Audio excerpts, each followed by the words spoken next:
Hai guys, selamat datang di YouTube channel Naksir Sneakers. Kali ini kita kedatangan sepatu Jordan JT4 seri signature dari Jason Tatum yang kemarin versi sebelum ini, seri ketiga. Gue emang personally nge-skip karena gue nggak tertarik sama sepatunya, terutama dari sisi teknologi. Berasa kayak gitu-gitu aja. Padahal Jason Tatum itu seorang champion, mainnya keren banget di lapangan, dan gue ngerasa secara teknologi harusnya bisa lebih baik. Dan sekarang versi keempat sepatunya, banyak yang bilang kalau ini merupakan salah satu sepatu JT series yang terbaik dibanding dengan beberapa versi sebelumnya. Makanya gue cukup tertarik, dan kalau ngelihat dari sisi desain yang ditawarkan, ini desainnya udah kelihatan lebih keren, lebih sleek, dan cakep sih kata gue. By the way, ini juga jadi sepatu basket ringan dari line up Jordan Brand di tahun 2025 ini, dimana untuk size 9,5 yang gue pakai ini beratnya di sekitar 300 graman guys. Dan emang kalau ngomongin sepatu basket, berat di atas 500 gue consider berat. 400 itu basic lah, standar-standar aja. Dan kalau udah di bawah 400, di angka 300an tuh menurut gue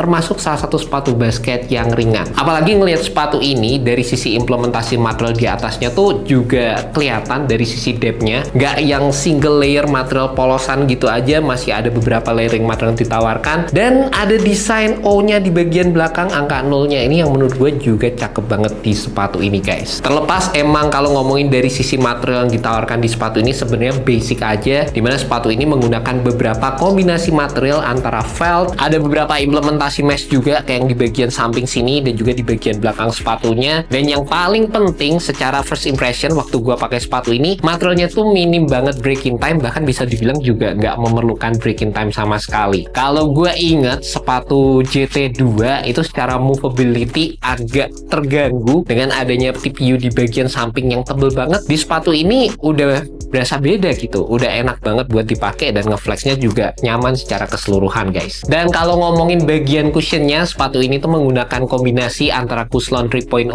dan juga zoom unit di bagian depan. Teknologi yang sekarang ini sebenarnya sering banget ya kita temukan di sepatu basketnya Nike, kayak Sabrina 3 pakai setup kayak gini juga, terus Devin Booker juga mirip-mirip gitu, cuma zoomnya di bagian belakang. Tapi emang di sepatunya Nike secara ketebalan Cushlonnya pasti tiap-tiap model itu dibedakan, dan di sepatu ini menurut gue jadi salah satu implementasi yang berasa cukup nyaman secara keseluruhan. Terutama di bagian Cushlonnya, sepatu ini tuh berasa kayak soft banget, airy, ringan secara buildnya, dan gue bisa ngedapetin compression yang berasa banget waktu pakai sepatu ini di lapangan. Ditambah dari sisi zoomnya juga menurut gue di bagian depan itu sih cukup tebal, dan gue kemarin juga sempat ngeliat reviewnya Foot Doctor Set, kalau dibandingin sama versi JT3 kayak bakal ngedapetin ketebalan zoom yang lebih ekstra di versi JT4 ini guys. Terlepas zoomnya sih menurut gue berasa oke aja ya, kayaknya juga ketutup sama feel Cushlonnya yang udah berasa enak waktu dipakai, dan feel cushionnya tuh juga cukup konsisten dari belakang sampai depan secara keseluruhan. Dan untuk bagian tractionnya, sepatu JT4 ini menggunakan kombinasi antara translucent rubber dan juga solid rubber outsole dengan implementasi full length herringbone seperti ini guys. Ini gue seneng ya, karena kayak nggak ada gimmick aneh-aneh gitu, kayak mereka pakai model yang udah pasti-pasti aja. Di sepatu ini kemarin gue tuh nyobain bareng sama LeBron 23, dan lagi-lagi gue ngerasa LeBron 23 feel tractionnya itu standar. Di sepatu ini gue bisa ngedapetin grip yang lebih oke dibandingkan sama sepatu LeBron 23. Buildnya kayak lebih berasa konsisten aja gitu, menyeluruh dari bagian depan sampai bagian belakang sepatunya, dan ini bisa banget mengcover pergerakan kalian, entah mau crossover, mau jab step. Ini juga secara patternnya udah dibikin agak menyerong di bagian si tengahnya, yang pastinya untuk mengcover pergerakan kalian di lapangan guys. Dan ngomongin soal ketebalan rubbernya sendiri, buat gue ini not bad sih, lumayan gitu, nggak yang tipis-tipis banget. Dan kalau mau dipakai di lapangan outdoor sih buat gue ini bakal jadi opsi yang cukup moderate aja ya, karena dari sisi ketebalan rubbernya sebenarnya oke. Dari sisi cushionnya juga menurut gue ngebantu banget, enak. Tapi di area tengahnya nih, kalau rubbernya udah burn out di si tengah ini bakal langsung ke expose sama zoom unit yang ada di sepatunya. Jadi kata gue sih kalau dipakai di lapangan outdoor ya kayak moderate aja gitulah guys, tergantung dari seberapa sering kalian pakainya. Mungkin sesekali oke, tapi kalau dipakainya sering banget sih rasanya juga bukan jadi opsi yang paling suitable banget di sepatu ini. Dan sebenarnya salah satu elemen yang bikin gue cukup surprise waktu nyobain sepatu ini, hah? Kok iso? Kok iso boleh jatuh? Kok iso? Tidak tahu sih. Kena angin. Angin dari mana? Hah? Pasti tidak mungkin kena angin sih. Anjay, kok bisa tuh? Aku kaget kok. Kayak ngelingok, main ngecek. Bulannya main nih. Asli, horror nih. Horror. Ini jatuh semua. Tak apa-apa, kok masuk kewean. Nah, tadi itu komen kondisi dari gini. Oh iya, wis ra ono. Ya ono tatanan mungkin lah Yan. Nah, percayalah, aku pun bingung. Ya ora apa-apa sih, nek bel-bel tok ora masalah sih Yan ngaranku. Ini pas bola tadi datang. Hah? Yang AC nggak ada anginnya, akhirnya kan Masalah sih. Sini nggak ada. Itu nih. So tiba dewi, tiba-tiba lah sorak tiba-tiba drek ngono guys. Nah tiba-tiba rubuh gitu. Ya ngono cek, nek sing bel tiba ora sembarang ora apa-apa. Yang bikin gue surprise waktu nyobain sepatu ini tuh build-nya berasa kayak kurang kokoh gitu. Terutama dari sisi fitur support, sepatu ini tuh berasa kayak ada di bagian bare minimum aja. Kayak bener-bener pas cukup aja gitu loh guys. Dimana jarang banget gue nemuin sepatu basket yang kayak gini. Jadi pas dipakai tuh berasa kayak semua bagiannya tuh ringan dan airy aja gitu. Terutama di bagian tengahnya, ini bahkan kayak sepatunya nih gampang banget ditwist gini kan. Bagian heel counternya juga oke, tapi ya kayaknya kalau dibikin lebih kokoh sih lebih oke lagi.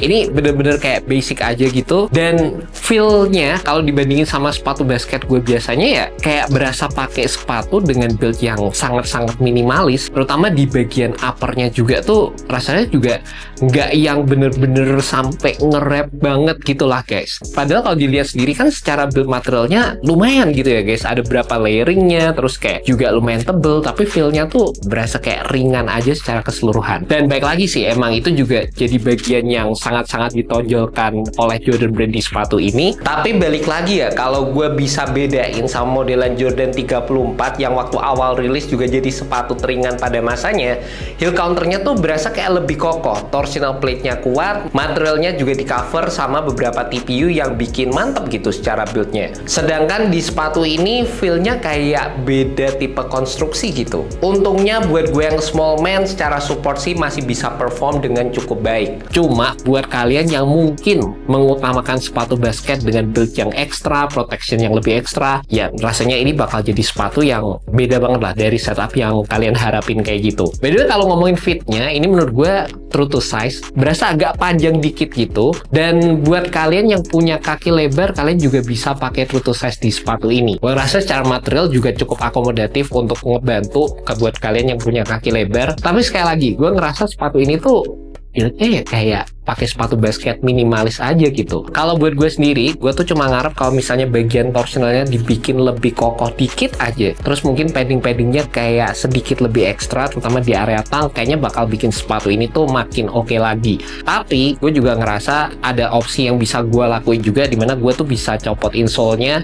Mungkin kalau gue ganti sama modelan kayak move insole atau apa gitu, bakalan ngebantu banget secara fitur keseluruhan support yang ada di sepatu ini juga. Tapi terlepas dari itu, juga banyak banget fitur-fitur yang gue sangat enjoy waktu nyobain sepatu ini, dimana baik lagi secara movability-nya gue sangat suka sama sepatu ini, nggak membutuhkan break-in time sama sekali. Dan secara dari sisi tooling yang ditawarkan, ini juga menurut gue jadi salah satu poin yang gue mau highlight, dimana gue tuh seneng banget perpaduan sama bagian heel-nya yang dibikin agak rounded gini. Gue nggak tahu ya engineering-nya gimana tuh dari Jordan Brand.